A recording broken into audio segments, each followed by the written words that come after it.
Hey everyone, it's Joanna here from Inspired by Stamping, and today we're going to do this distressed ink wreath using some beautiful distressed inks and our Autumn Blessing stamp set. And we're going to create this, and it's so easy and so fun. And then we'll stamp the middle, and I'll show you how to create that little bow there. So here's our Autumn Blessing stamp set, and we're going to use those little leaves right here and those tiny little leaves in the corner. And here's our Autumn Harvest. I am going to use a couple of the bigger leaves in this set, and we'll use the sentiments from there.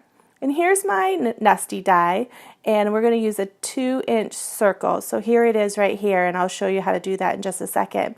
So grab your distressed inks. I've got a few of them right here, some watercolor brushes and water and a rag. So what we're going to do first is we're going to place our nesty die circle pretty much in the center, because this is going to take center stage. This is our focal point. And we're just going to very lightly draw a circle here. So we're going to use peeled paint here, and it's a pretty dark color. So what we're going to do is dab off first, and then just follow along with that light pencil circle that we just had, and we're just going to stamp and create a beautiful wreath, leaving a little bit of space for those leaves here. So as you can see, I'm just going around very lightly. And what we're going to do is focus on this wreath first before we add the leaves. So I'm just stamping right now onto one of my larger acrylic blocks, and I'm just going over with a watercolor brush and a little bit of water on those leaves first, because they're relatively wet, so the ink hasn't quite set into that cardstock. Now I'm just using regular cardstock here. I'm not using watercolor paper. You can still watercolor on cardstock, but the trick here is to make sure that that brush is very dry. We don't want a whole lot of water on that tip of that brush. So you can see right here on the left that's my watercolor rag, and so we're going to dab off quite extensively our water off that brush, so we can just gently move that ink. You don't need a lot of water again to move around that ink, and this is going to create our first layer of our wreath here. Now that we've blended all the leaves and with the beautiful watercolor just with water, now we're going to go on to our second layer here. We're just going to place the dark area into the edges here, you can see towards that center, and we're just going to use segment by segment. So we're just going to use a little bit because we want this ink to stay wet. We don't want it to dry. When it dries, it makes it very difficult to move that ink around, so we don't want it to set. So we're just going to use little sections at a time. Now here I am washing off my brush, adding a lot of water here because I want this super light. And I'm moving my brush strokes towards that darker edge because we want to see a different layers. We want to see it go from light to dark, so we don't want it to be all one color. If you take that ink that we just placed down and push it towards the tip, you're not going to have that gradual change of colors. It's all going to blend in as one color. So we really want to be very particular here with our brush strokes, making sure that they're continuously going towards that darker edge there where I just placed that dark ink. We're going to keep doing this all the way around here for this second layer. And then when we're done with that, we'll add a little bit of the dark edge again just down at the tips where I first placed that after it dries just a little bit. And I'll show you that in just a second. I'm getting ahead of myself. So again, here I am just adding those dark in the center point or in the edges towards the center of this wreath. And now I'm moving around that ink. And we want that ink to be nice and wet here. We don't want it to dry, so that's why we're just working in segments at a time here. But you can start to see that leaf, you can already see those layers in that first lot and how it's drying, and it's really just drying very beautifully here. And again, just blending them all together here, making sure that you have your brush strokes going towards that end point again where you dropped that dark ink there. So here I am going through again and placing that dark ink in that bottom of those leaves and just adding that color there. It's not very dark here, it's kind of a medium, so that peel paint is a very dark ink, so that's why it's so important to start with a light and dabbing off on those that paper that we did, and then adding a little bit more color and a little bit more color to create a gradual flow of those leaves, and it really turns out very beautifully. As you can start to see, the wreath is really coming together. Now again, here I am just adding a little bit more darkness to the bottom, and I'm finding that I really like that, so I'm going to keep going through and just adding that little bit dark down at that bottom of those leaves, and I'm going to carefully go through that wreath too and go over with a little tiny brush here, and as you can see, and add that dark line and darken up that line as well. So it's really starting to come together. It's so simple and it's so fun, and you could create a beautiful summer wreath or any colors, and I think the possibilities are just endless here with these beautiful leaves. So again, I'm just working in segments here, adding that medium. It's not very dark. I've used a lot of water here. And making sure, a very good big tip here right now again, is to make sure that that tip of that brush does not have a whole lot of water on it, because then you're going to have a bloom and you're going to have a sharp edge around those leaves, and that really is an amateur mistake, is when you have those sharp edges of a watercolor, and you really want to make sure that that's not happening. So there I was, just dabbing again on that acrylic block. I'm just using a stamp acrylic block, and I just stamped that ink on there. And you can use that for all your distressed inks if you don't have a glass or a dish or something to use. I try to show you guys different ways of placing your stamped images on a glass cutting board or a glass porcelain plate, or here we're just using our acrylic blocks here. So there's all sorts of different ways to watercolor with your distress inks or your Copic markers or any form of markers, your Zig pens as well. So again, my brush strokes are going towards that end right there, and I'm making sure that I'm moving that ink towards that bottom of each leaf, and I'm making sure that you can really see that contrasting. And so just keep going through. We're almost done here, and I'm just adding that line down straight. So there you go. That's beautiful. Now if you just have a little look around and kind of see if you need a little bit darker here, but you can really see that gradual colors of those leaves on that wreath now. So now I'm just washing my brush off, getting ready for my next steps. So here we are. We're going to be using I think it's Rusty Hinge right now. So we're going to do the same technique as we first started. We're going to stamp off with our maple leaf. This is from our Autumn Harvest stamp set. And we're just going to stamp off first, and then we're going to lightly stamp, because we don't want it too dark here. We do want to have those gradual layers here. So again, I'm stamping the corner of my acrylic block, and I'm just going to get this lightly wet. And first I'm going to move around that as we did the first time. Just move around that ink and create a, blend it in, create an even looking leaf here, because sometimes it's kind of splotchy, and we really want to have a very smooth watercolor effect to this. So here I am just continuously going, and now I'm going to add a little bit of color. Now these leaves are still pretty wet, so this is going to be a quick technique here. So I'm just going to add the medium right here. I didn't like that leaf, it was a bit too light for me. So now here I am, I'm going to add the mediums to the centers, just kind of following the outline and making sure you get the stem. And now I'm brushing off here, and I'm blending it in. So I have no color on my watercolor brush, and now I'm just going to add just a little bit darker to that center too. And again, blending it in completely.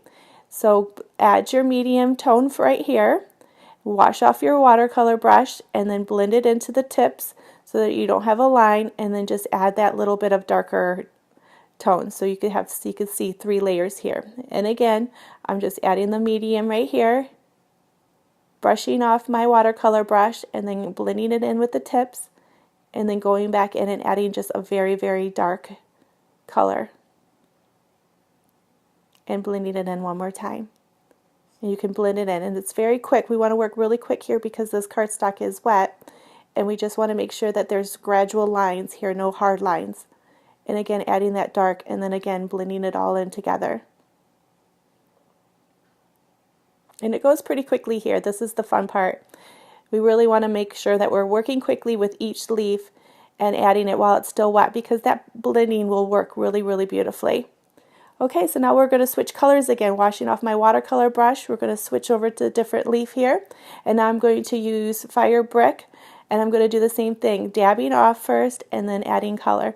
And you can add as many leaves as you want here. I'm just going to be demonstrating 2, but if you want to add a different color as well, you can add a yellow or another orange, or you could just continuously add beautiful leaves here.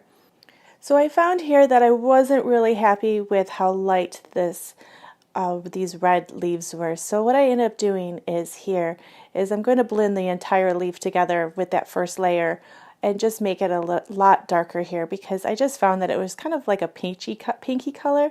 So we really want to make sure that that's nice and dark. So I'm just going to lay down another layer of color.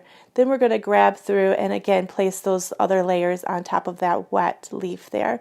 So as you can see here, I'm laying down a little bit of a medium, making sure that my brush strokes again are going towards the bottom of that leaf. So I just really wasn't too happy with that color, so here I am just going over that entire leaf with a lot darker of that red, and then just adding that medium at that bottom. And again, we'll go back over and touch up with a little bit of darker color here.